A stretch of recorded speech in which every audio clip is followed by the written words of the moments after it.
Welcome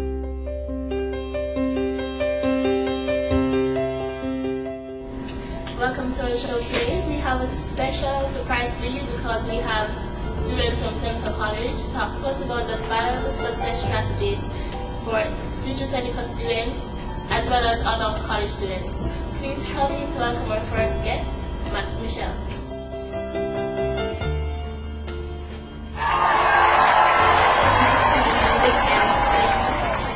Well, I believe that in order to succeed, you have to be able to read.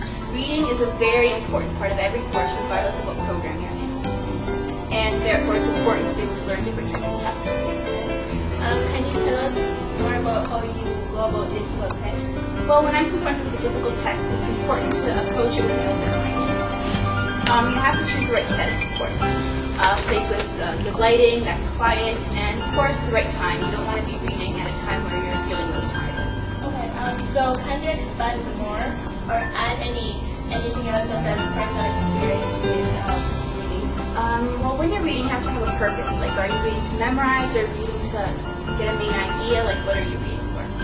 Well, my personal experience began first year in my business class. The teacher would always tell us to read a chapter, and I honestly wouldn't read at all. It just really wasn't appealing to me.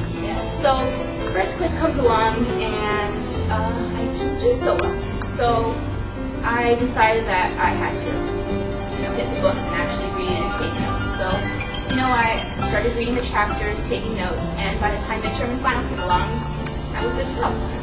Okay, so I understand that there's this method called the SQ3R. Oh, yes. Can you clarify that? Use some more information? SQ3R stands for scanning, question, read, recite, and review.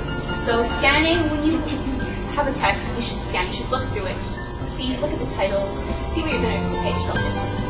Then you're going to have to read the questions, that you might have while you just look through it, like things that you just pop into your mind, just jot them down. And then you actually go and read the text. And in the back of your mind, keep the questions so that you're able to answer them. Once you read, then you're going to recite and answer the questions out loud. See if you were able to come up with an answer to the questions. And if not, go back and try to figure out an answer. And in the end, you have to review your work often. Make sure that you go back to your notes and review them so that it's fresh in your memory and you can make sure you have of course. Okay. Well, thank you for this very insightful information. I'm sure it's very useful to other college students out there. Do you have any advice for future Seneca students or future college students? First off, thank you for having me. And read. Don't put everything off at the last minute. You have to read.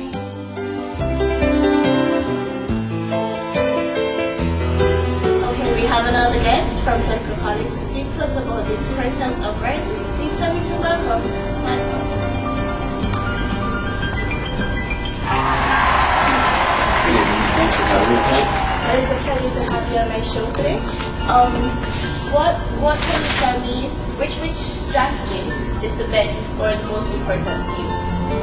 Well, to me, since we have so many assignments, the most important strategy is how well we do the research and how well we write the actual assignments, especially since most of our marks come from the writing skills and the research work we do. Okay, that's true. What are some of the resources that you use when you're researching? Mainly, I would be using the internet or the library, but that doesn't happen too often. Why doesn't it happen? It sounds like books. Okay. But you get good books from the library, okay. That's very interesting. Do you have a process or routine in which you kind of researching on your writing? Absolutely. There's something that we like to call the writing process, and interests me, and that's something that most students actually use.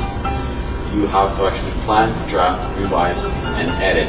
And when researching, you actually have to search directories and search engines, and those help you narrow down the research and the search.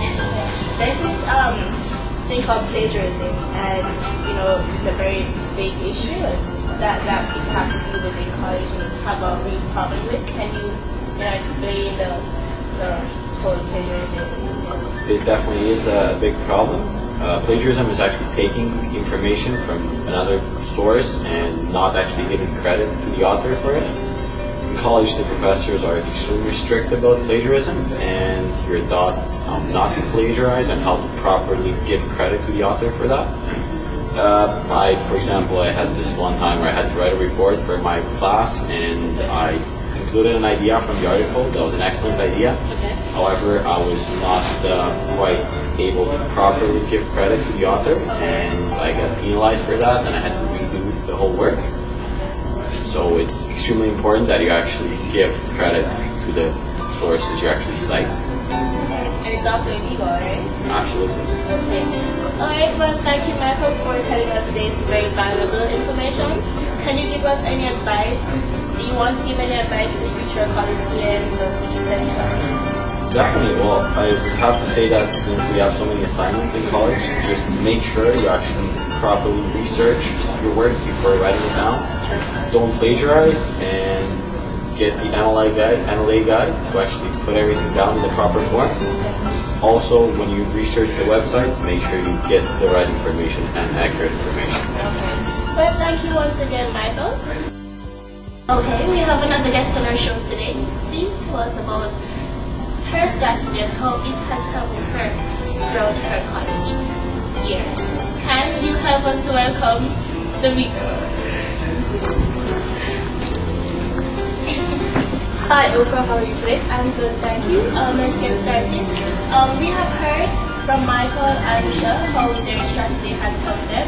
Can you give us your take on your strategies and how it has helped you thus far? Well, personally, I feel that learning strategies are very important, and this can be determined by knowing what your learning preferences are and what your personality traits are. For example, are you a thinker, organizer, giver, or adventurer? Okay. For me, I'm a logical mathematical learner, which means that I can recognize patterns easily and I can reason both inductive and deductively. It is important that you know how you learn and how you can even improve on your process. Okay. Can you exactly explain learning styles, and can you name and explain some of the styles? Yeah, sure. A learning style is how your brain obtains and processes information. And some examples of learning styles are visual spatial, which means that you learn more with images and such. Widely kinesthetic, which means that you learn more by doing things that are hands-on. And interpersonal, which means that you communicate effectively, both verbally and non-verbally. And there's others like musical, naturalistic, and intrapersonal, and verbal linguistic. Okay, so that's very interesting. People have very, very different ways of learning. That's very interesting. Do you have any advice or any personal experience you would like to share? Yeah, well, I never used to be an interpersonal learner. And I improved this by whenever there's an upcoming test, I would study in a group. And this way we could discuss information, and I could even help my fellow students if they didn't understand anything, I could teach them. And for future Senecans, I recommend that they get their hands on the Keys to Success textbook, which would give them tips on how to improve and how to optimize their learning styles. Well, thank you, Domico, for stopping by. My pleasure. I wish you all the best in your future endeavors. I hope you're successful in whatever you're studying. What are you studying, by the way? Accounting and finance. You could run my company. Okay, we'll see about that. Okay, thank you. Bye. We'll have the last guest on our show, Skylar from Cynical. Please help me to welcome her. Hi, Skylar. How are you? I'm well, yourself? I'm good, thank you. Okay, so can you tell me about the success strategies which you have used to help you along so far? Well, I believe that is your learning style. It's your values, goals, time management, and dealing with stress can overcome the obstacles throughout college. Okay, so can you elaborate on these factors which you say are important? Yes, knowing your values will help you figure out what you want to do in life, and setting standards for yourself will give you motivation to reach them. It is along with having goals. If you set long-term or short-term goals, you prioritize yourself because you evaluate on the things that you're working towards. I also believe that having time management is very important throughout college. Having a planner, agenda, something that keeps you organized will help you a lot. Okay, so is there anything else that you'd like to contribute to the viewers? Yes. Also, since you have a lot of assignments, because of just